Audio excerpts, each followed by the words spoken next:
Notas sobre Enigmas de uma Noite com Midnight Daydream, da série Daydream Station, de Ana Maria Tavares. Numa parede central, uma projeção em split screen nos mostra uma viagem gerida por um capitão da Marinha Mercante que translada bens de Hamburgo para Buenos Aires, da Europa para a América do Sul e vice-versa. Imagens de arquivo das mais diversas mostram também cenas cotidianas em que figuras disputam uma determinada situação. Crianças brincam em um carrossel.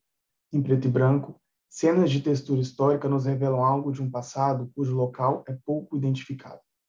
Um arquivo imagético tanto de memória quanto de espaço-tempo flutuantes, ou como conceitua Ana Maria Tavares, de um site específico e deslocado.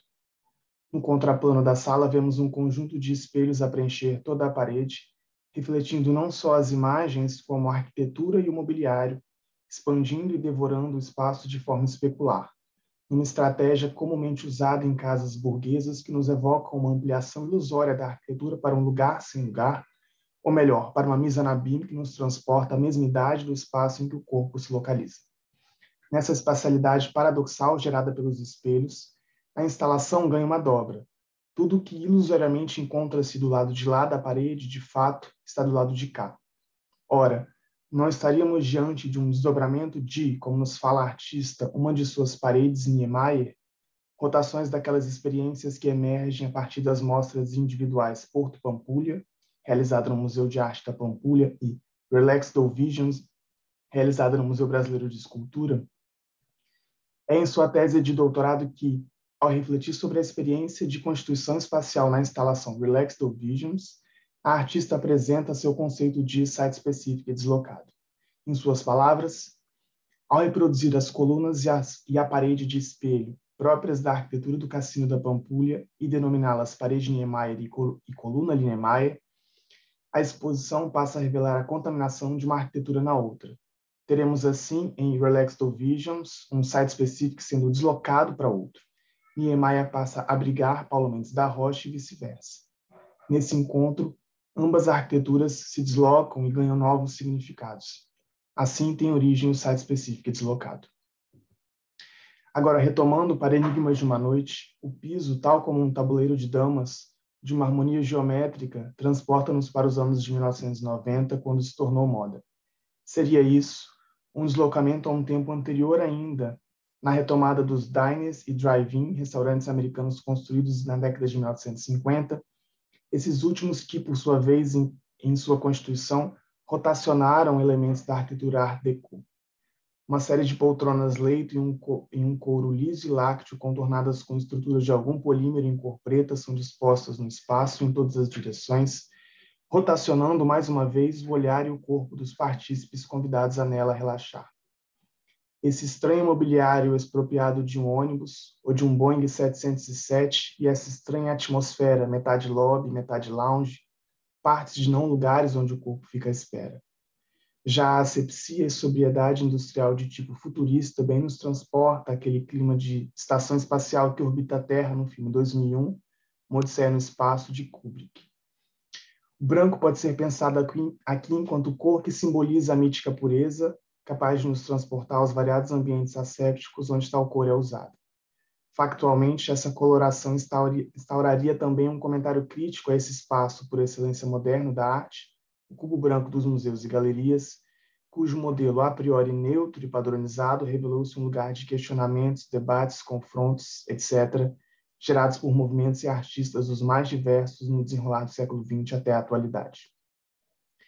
Em uma das paredes, 3 cabines com design equivalente às poltronas tocam 3 peças sonoras, cuja longa duração, 60 minutos cada, tornam-se uma resistência para o corpo que permanece de pé.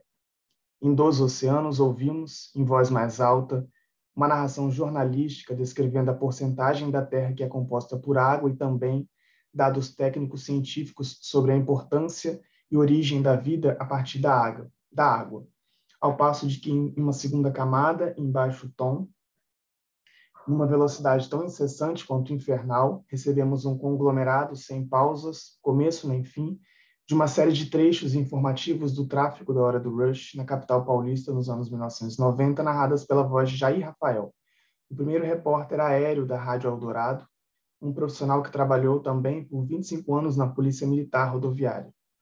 Aqui poderíamos pensar no jogo entre natural e natureza, entre aquilo que construímos no mundo e aquilo que a natureza constrói sem nós, noções também tomadas a partir pela artista em diversos de seus trabalhos. Já em outra cabine sonora, intitulada Midnight Suite, de 2004, uma trilha ambiental de sintetizadores é mesclada a vozes indecifráveis de pessoas que parecem disputar uma ação na bolsa de valores. Seria isso, ou elas então estariam em algum tipo de discussão infindável de que nada entendemos ou sabemos? Novamente aqui, porém de forma fragmentada, trechos presentes em 2 oceanos reaparecem, adicionando uma camada extra ao hibridismo sonoro ambiental. Uma musaque às avessas, presa numa interseção abismal de passado e futuro de tempos funâmbulos. Por tudo isso, poderíamos então dizer que as peças materiais e instalações específicas produzidas por Ana Maria Tavares são usualmente compostas por um intricado amálgama. Em suas elaborações, somos constantemente convocados a uma experiência bifurcada de 2 frações, importantes inclusive para entendermos boa parte da produção contemporânea de arte, tensionadas a partir do gesto do champiano. Um fragmento de tipo discursivo e outro visual. Segundo o artista, os trabalhos estão em constante diálogo com as figuras que nos antecederam na história, pautando uma formulação baseada historicamente, que entrará em confluência com o presente. Imagens de ordens e lugares diversos são apropriados e ressignificados, assim como mobiliários e memórias, tanto da arquitetura moderna brasileira quanto europeia, irão dialogar com as intrincadas conceituações elaboradas pela própria artista no espaço expositivo.